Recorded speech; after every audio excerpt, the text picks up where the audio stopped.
Welcome to the Fantasy Champions Fantasy Football Podcast. Here's your host, Morgan Colby and Rick Lemon.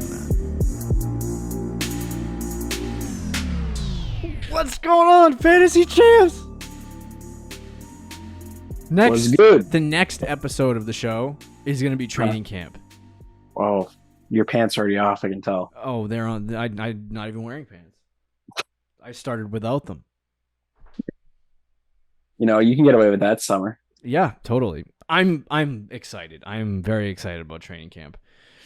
Not just Patriots, but everybody. You get to see those camp hype videos. Yeah. Hard Knocks is back. Get hyped about every player. Oh, God. Every rookie in existence. I'm going to take my wife to Gillette Stadium every single night until the season starts. She's going to hate me. Yeah, just wait till the season starts. Watching football every day. Oh, God, I need it. I'm going to go to a preseason game for the Pats. Oh. Yeah. Are you? Yeah. Would you like to join me? I might be down. Okay. I'm not trying to drop too much cash on that, though. Yeah. I'll wait till the night before. It's $25. Yeah, exactly. I'll do that. Anyway, welcome into the podcast. I'm very excited. Football season is right around the corner.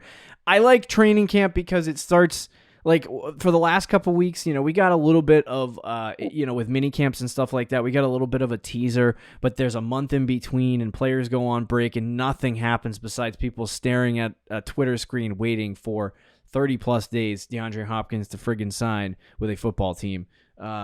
So that's what we've been doing for the last month, but training camp comes up. That's it. It's over. The season is starting to begin at that point, and we're actually going to get player news daily and information daily, which is why we switched to 3 episodes a week. So I'm very excited. But as we jump into that, today we're going to bring you our hard draft day decisions that you might run into in your drafts and who we would take in these scenarios. So I always like doing this. It's a really interesting show. See, kind of, test the temperature on where we are on certain players and who we would take in certain slots.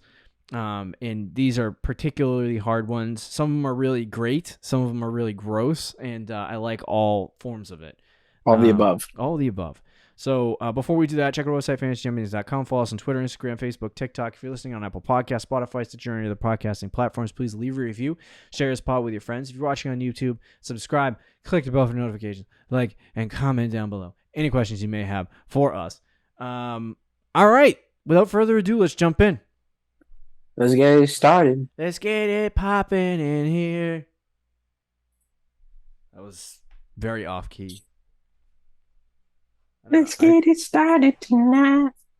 I shouldn't be a singer. That's what. I shouldn't either. Yeah. All right. Number 1 on this list, and the first question that we have is CeeDee Lamb, who is currently on Sleepa, the ADP of 12, or AJ Brown, who is ADP of 13. So these guys are going right next to each other in drafts. Who you taking, Rick? CeeDee Lamb or AJ Brown? You got a gun to your head. You got one wide receiver you can take here. These are all going to be tough. There's a reason that we did this with these 5 picks, and there's a reason that they're back-to-back in drafts, right? Mm-hmm. But gun to my head, I'm probably going to take CeeDee Lamb. And these are 2 of your guys, so I'm interested to hear what you're going to say. The reason I'm going to take CeeDee Lamb is because he had a very good last year. If you look at their stats in PPR, they were only 2 fantasy points behind each other. For real? Yep. Wow. So these guys are neck and neck for a reason. They virtually put up the same fantasy numbers. CeeDee Lamb, I think, had 301 in PPR, and AJ Brown was at 299. So they're right there. But the reason I take CeeDee Lamb to me is some Dak Prescott improvements and some Cowboys passing offense improvements. The Cowboys offense last year was actually not amazing. They were okay, but their rushing was really good, but their passing offense was kind of down than it was in previous years. As a team, they did not reach 4,000 yards. and they had 28 touchdowns, which included Cooper Rush's stretch. In the year before that, I believe Dak was at, the team as a total, which also included some Cooper Rush, but as a total, they're at 4,900 yards and 40 passing touchdowns. So last year was a really down year for them, and CeeDee Lamb still put up pretty big numbers. He's a dog. He's a dog, yeah. So I'm gonna be willing to take that. One thing that does, it doesn't concern me, but it concerns me in this conversation, is they did add Brandon Cooks. So I think there's some targets that are going to go to his way, but it's not going to be enough that really affects CeeDee Lamb. So I'll still take Lamb over AJ Brown, but they are, I think, back to back in my rankings as well. So it's not like it's a landslide, which none of these guys are. CeeDee Lamb and AJ Brown are both dog. They're both dogs. Yep. So, I mean, they're both your guys too. My heart hurts. You got to pick one to make this decision. On the expert consensus, they are neck and neck right next to each other. Of course. I actually have CeeDee Lamb ranked 2 spots higher than AJ Brown. Oh, okay. And it's only because I said, you know what, Stefan Diggs, you need to take a seat. Okay, buddy? Even though I still like him. Not as much, though. I think, Rick, you make great points about CD. I think my main concern is not necessarily that CD can produce, because I kind of hate watching Dak Prescott throw footballs. He's good, but he's annoying. He'll throw it to the 6th guy on the depth chart 20 times in a game, and you'll be like, what the hell are you doing? Yeah. So it's confusing. But CD always gets his targets. He always gets his share of the work. The thing I don't like in this situation, the reason why AJ Brown is slightly lower, because I would say personally, I like AJ Brown, as a player. I like AJ. I love both of these guys. They're both both players they're 2 of my favorite wide receivers in the NFL, just as players to watch. AJ Brown, I like a little bit better as a player to watch than CeeDee Lamb. So that's where it kind of hurts, because I always if I saw CeeDee Lamb and AJ Brown in a draft on the board, I'd stare at them for a very long time, because I really like AJ Brown. I'd say, screw you rankings. I'm taking my guy, and then draft him. In the Super Bowl, we're just watching the Super Bowl together. It's kind of laid back this year. We didn't really hate anyone. I mean, we always hate the Chiefs for winning, but everyone's just real quiet, and AJ Brown catches a touchdown, and I'm just screaming at the top of my lungs out of nowhere in celebration for AJ Brown. I was like, my boy caught a touchdown in the Super Bowl. So anyway, that's my so right there. But the big thing with AJ Brown is targets. And last year, AJ Brown had 146 targets. In years past, he's been right around 110. So obviously, great news for him to get more target share. But he's also competing with Devonta Smith, so I don't know if that'll change anything. But he gets 146 targets, which is really good. CeeDee Lamb is getting, in his current situation, please load, 156 targets last year. Did he play all 17? Yes, he did. CeeDee Lamb, yeah. Yeah, so he got 156 targets, and he caught 107 passes. AJ Brown caught 88 passes. So in a PPR league, if you're getting over 100 receptions, you're already probably going to beat out the efficiency of AJ Brown, even if he's slightly more efficient, which he was. So to me, it's obviously CeeDee Lamb's going to get his. He's going to be efficient, but the type of receiver that he is a guy that's going to get targeted a significant amount, and he's going to catch a lot of passes at a more efficient rate. And in PPR leagues, I can't ignore that.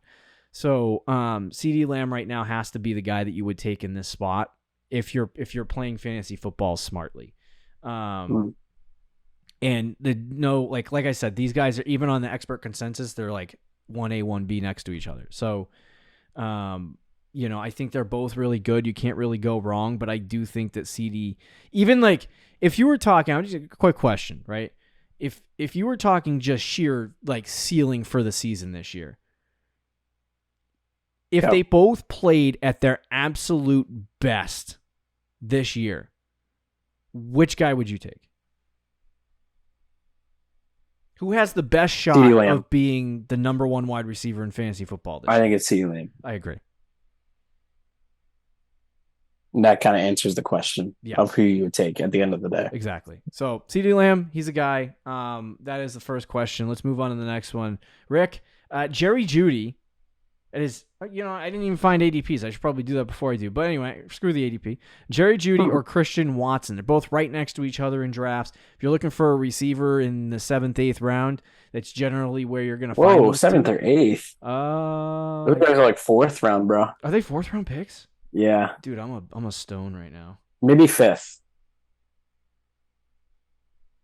I'm looking. Yeah, maybe I can't- 5th. I can't see him, home dog.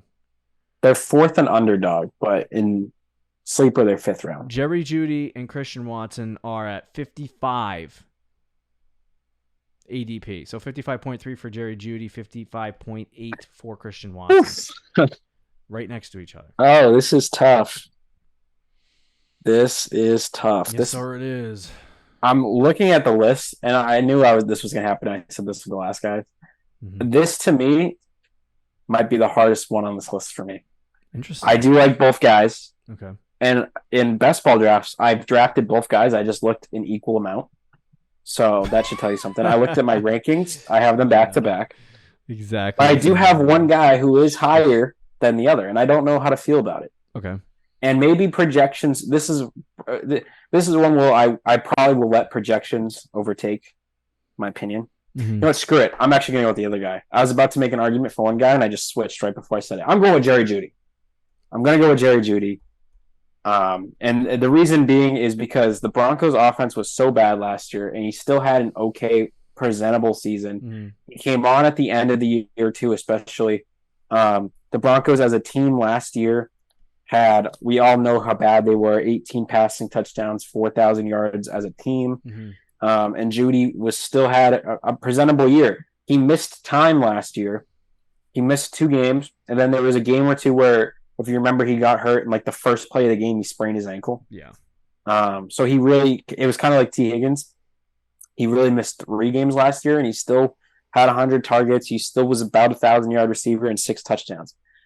Paced out to a full season with, and if you also include the game he got injured in, and if he just had a healthy 17-game season, Mm-hmm. he would have had a really solid year last year. Would have been a top 20 guy. Yeah.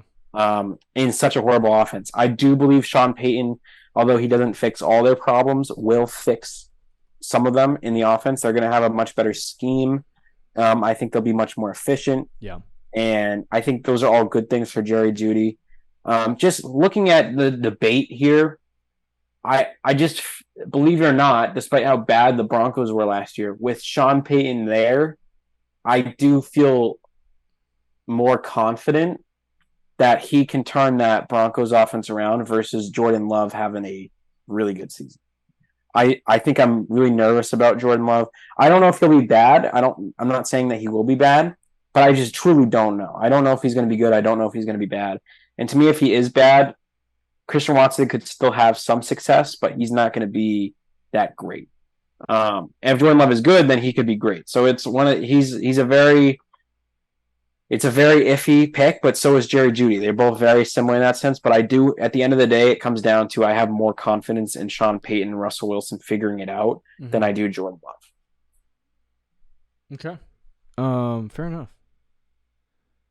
I was literally about to argue. I was about to say Christian Watson right before I switched my mind, but okay. Because I know on draft day, if they were both on the board, I would take Jeudy. Yeah, see, that's an honest answer. So for me, on my rankings right now, I have Christian Watson ranked 23 at the wide receiver position. I have Jerry Jeudy ranked 25, 2 spots lower. Oh, 2 spots. So I would personally take Christian Watson over Jerry Jeudy, and I love Jerry Jeudy. I think he's fantastic. I'm just concerned about the Denver Broncos. I do think that they're going to be better offensively this year than they were last year, and there's going to be a bounce back for the Denver Broncos and their players and everything. So you're going to see a little bit better or an increase in efficiency and a better offense. But when I say a better offense, I'm talking about if they finish at 25, they're going to be like 18. Yeah. So like it's not a massive increase. Judy has also had injury problems, which Yes. has sucked for like us, and like we want him to be this breakout. We want him to be this really good player. He is elite as a route runner. And he has had problems with injuries. He's had problems with drops. He's had problems with bad offense. And so there's a lot of things going for Jerry Jeudy where I still want to take him. He's still fantastic. I still think he's going to be good this year. And if he stays healthy, he could jump into that top 12 conversation. But to me, I think Christian Watson has a better shot of producing because I've started to pivot a little bit. I actually believe in Jordan Love. I think there's some good things here. I'm not pro Packer, but I do think Jordan Love is going to be better than people anticipate. And their schedule offensively for passing is easy. It's one of the easiest schedules in the entire league. I think they have a very easy start to the season too. I could be wrong, but I don't think they have a hard schedule in the beginning of the year. Christian Watson last year with Aaron Rodgers had a lot of success. He was really good, and Rodgers really wasn't particularly good last year, and he didn't seem to particularly care. And so if Jordan Love, let's just quickly, I'm going to pull up Aaron Rodgers' stats last year, and I want you to tell me if Jordan Love can pull this off. Okay. 3,695 yards and 26 touchdowns. It's possible. Very possible. Now, I will say, outside of Christian Watson, there's not a lot there for weapons, though. Yes. The tight end group is rookies. Exactly. Romeo Dobbs is, okay. They drafted. They got running backs in the third round. They do have running backs, but that's it. They have no depth at receiver either. So to me, I would say that if they throw it 550 times, Christian Watson's going to be force-fed. Right. Because you have those vacated targets from Allen Lazard. So it's like, that's true. If he reaches 120 to 130 targets this year, then, at 14.5 yards per reception, he's putting up well over 1,000 receiving yards. And last year he had 7 receiving touchdowns. Right. And so it's like, for me, I'm not disagreeing with you. I think he could be a really, like, I think he has this opportunity to be this like really, really good wide receiver that, like, if you had to put a gun to my head and say which guy's going to finish higher this year, it would have to be Christian Watson to me. Like, I don't think to me, like, highest Christian Watson can go is probably like top 7 or 8 if you were to like max out his potential for the season. Max for Jerry Jeudy to me is probably around 12 to 14. Okay. So, I want to go with the higher ceiling. We've seen Jeudy for a couple years now. It hasn't really worked. Watson had a decent rookie season. So, those are all good things. So I would take Christian Watson here, but it is very close. It's razor thin. It's a tough one.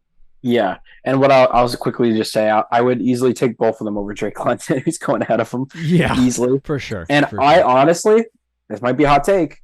Right now, DeAndre Hopkins is pick 47. I would rather Jerry Jeudy and Christian Watson than DeAndre Hopkins. Okay. That's just me. Okay. All right. Let's move on. I think you could even make the argument for, like, I would push. I would be drafting both those guys. I like them both. Okay. All right. Let's move on to the next one. T. Higgins or Christopher Olave. And we talked about Olave on our last show. We did talk about Olave on our last show. So quickly, my rankings. I have T. Higgins 11, and I have Chris Olave 15. So I love Chris Olave. I think he's great. T. Higgins has been really, really good. I understand the like, and so now I'm going to play devil's advocate here. I understand the breakout potential of Chris Olave, and I understand where he's going, which is 12, and I do think he's a league winner and all that stuff. But T. Higgins has been fantastic for a couple years now, and last season he finished as wide receiver 18, and he missed 2 weeks, I believe. So he's at 15 fantasy points per game, which would have put him in the conversation of 9. He's the interesting one because it says he played 17 games, and he technically did, but there's 2 games in the season that he did not play. He was out there, he was active. Yeah. So he was technically on the field for like 1 or 2 snaps, and then they didn't play him. Right. So he got 0 fantasy points in both those games. So he really played 15 games. Yeah. And still in and 15 games. Fantasy Pros is adjusted for that. Oh, did they? Yeah, they have it marked out as he didn't play in those games. He didn't participate. Yeah, but he was technically active. He had a 1% snap percentage in one of them, and then 16 in the other. Yeah, so, they made him active and then didn't play him. Yeah, but so if he played the whole season, he was on pace for 120 targets, 80 catches. So obviously he's a number 2 to Jamar Chase, and he's not going to get as much run. But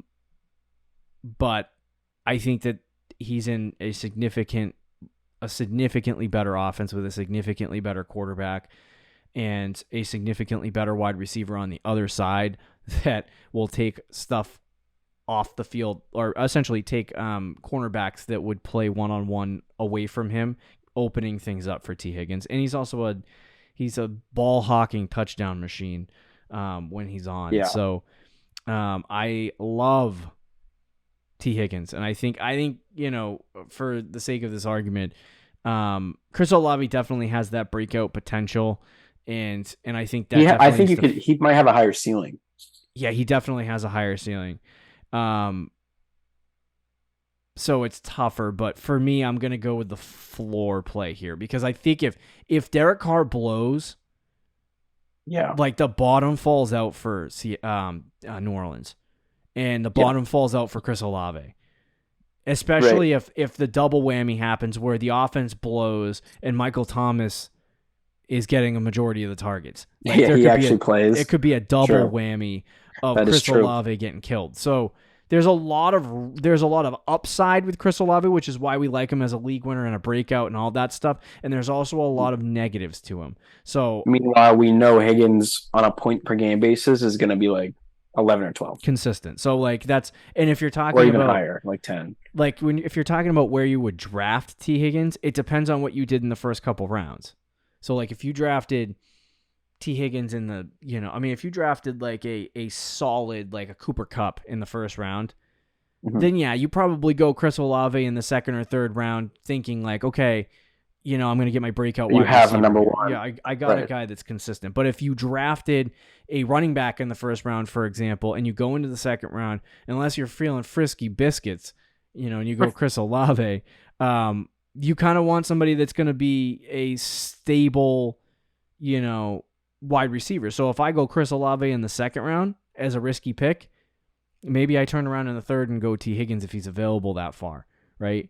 So I mean, that's my big thing. Like Chris Olave is really, really good, and I think he's going to be good this year. But I'm going to go with the safer play here with T. Higgins. But it really depends on how the draft is playing out.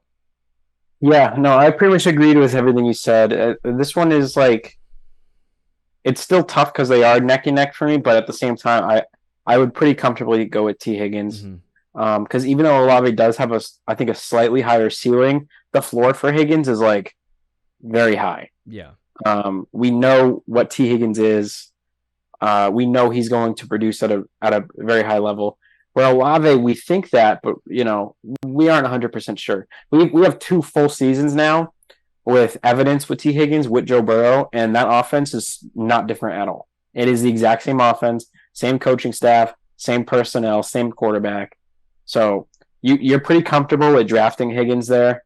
Well, Olave, you're also comfortable, but there is some risk factor to it. Yeah, agreed.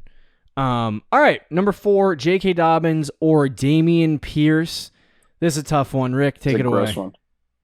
This is a real gross one. I'm going to go for now. This one could change as the offseason goes along because there's some talks with contract issues and everything. But I am going to go J.K. Dobbins. The reason being is I think now being a full year removed from his injury, I think he's a slightly, as a prospect, at least he was a better prospect. He had a better year. He had a really, really good year one. And in the limited time that we've seen J.K. Dobbins in the NFL, he has been really, really efficient. As a rookie, he averaged 6 yards a carry. And then last year, he averaged 5.65 yards per carry. So that's ridiculous. That's like top of the league. He's a super efficient runner. I think he's on a better offense. There's just both these guys have concerns. I think Dameon Pierce, it's kind of the opposite. I think we know what we're going to get with Dameon Pierce. And I like Dameon Pierce. I think he's solid. He's a good RB2. I'd be okay with him drafting him, but I think Dobbins has the higher upside. And when we're talking like later rounds, I'm definitely going to take the upside guy. Where Olave and Higgins is like you're still kind of building. It's in your first 3 picks. You still want to make sure you have really good players. And when it's that close, when it comes to like the 5th round and you're talking about your RB2 or maybe even RB3 at this point, I'll take J.K. Dobbins. I'll take the higher upside. So you want to know what's funny? What's up? My rankings. So they're 50 and 51 respectively on ADP. My rankings have them at 21 and 22. Oh. Interesting. Who's 21? And I'm kind of flip-flopping. I might change this. Oh. Actually, it's funny. I have them 19 and 20. So who did you take? I'm a little higher. I have J.K. Dobbins. Okay. I have a J.K. Dobbins too. Okay. Pierce is going to be good, I think. I'm increasingly liking Pierce. I don't hate Pierce. Yeah, I think he's going to be good. I just know if I'm on the board, I'm probably taking Dobbins ahead of him. Yeah, I think Dobbins. I mean, do they still have Gus Bus over there? They do. Okay. They still have the Gus Bus. Yeah, he's dead a little bit. Both these guys really don't have any competition in their backfield, so they're both going to get a lot of work. The question is which one's going to be more efficient. Considering that, like, the reason why I'm kind of flip-flopping a little bit right now is because Pierce is like a, I don't know. I'm curious as to why I ranked J.K. Dobbins ahead of Dameon Pierce originally. I'm trying to think back as to why I made that decision. But Pierce is healthy. Yeah. I mean, not that Dobbins isn't. He had a good season last year, and he finished the season healthy, correct? He did. He did finish year. He started off with the injury, then started slow, then got injured again. And then the end of the season, he was healthy and played well. Okay. So, yeah, I mean, I don't know. This is a tough one. It is a tough one. You know what? I'm gonna go with Dameon Pierce. You're flip-flopping on me. Yeah, I'm gonna go Dameon Pierce. So Pierce he was a really good player last year. It actually kind of surprised me because I thought he was gonna be mid in every sense of the word, and people were hyping him way too high up, and he actually kind of paid off a little bit. He on my fantasy team. What'd you say? Oh, he was on my fantasy he's team. on your fantasy team. And he had, like I said, he had a really decent season his rookie year. He did miss some time last year to injury, and I wanted to give out the paced out numbers. So he did not play week 15, 16, 17, and 18, but he was on pace for 1,228 rushing yards, 216 receiving yards, and a total of 6 touchdowns on the season. So he was on pace for some pretty good numbers, pretty decent numbers. Obviously, the efficiency is not going to be there in Houston as much as it will be with J.K. Dobbins in Baltimore. But I do think this is a dude that will probably hit 325 to 350 like touches, and they're going to force feed him, and there's not really anyone else there to take away from what he's doing. I also think that if Stroud has a decent season, and their offense is somewhat efficient, there could be good things for Dameon Pierce in the future. Obviously, J.K. Dobbins is with Lamar Jackson and all that stuff. The only thing that concerns me with J.K. Dobbins, because like I said, this is very close. Like, I feel like I'd be sitting on the board looking at these two players and I take a wide receiver because I don't want to make the decision. It's just so freaking like razor thin close. But like with J.K. Dobbins, there's a concern for me that this new offensive coordinator is coming in and he said that he wants to pass more.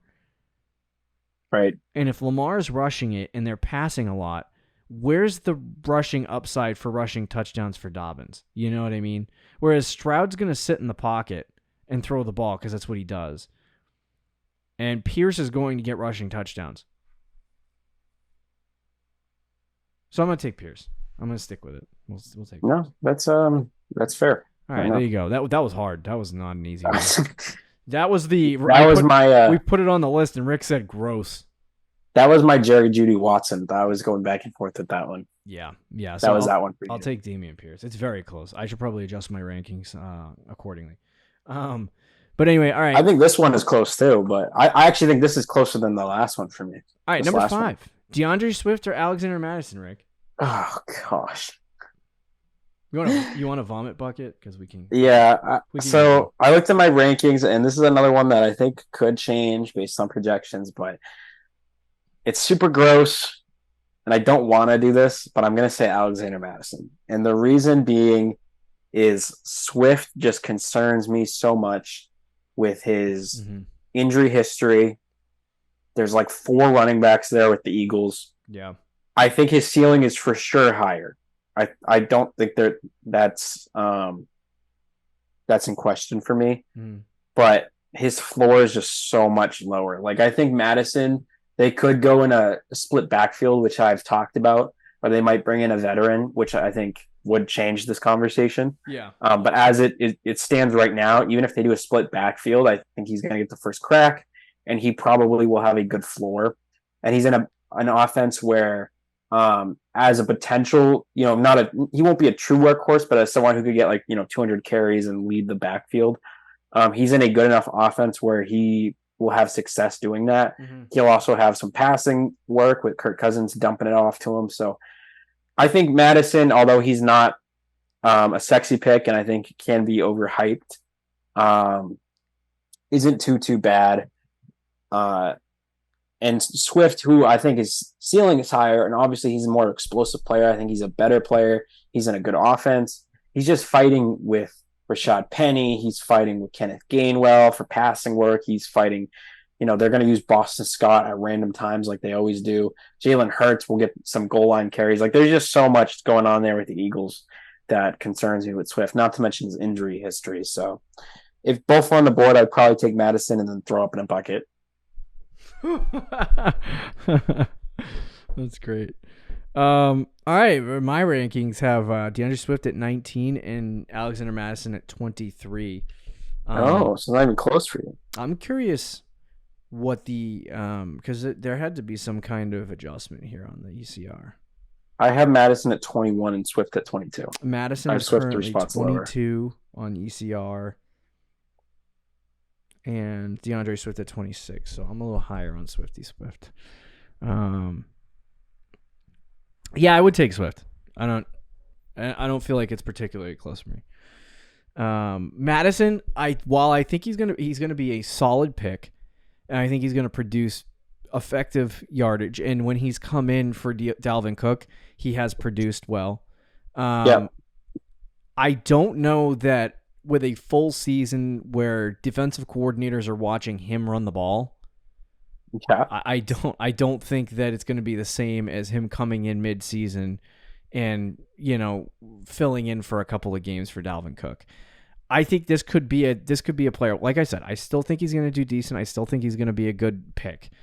But I think Madison could be a guy that comes in and starts the season well and then fades off towards the back end.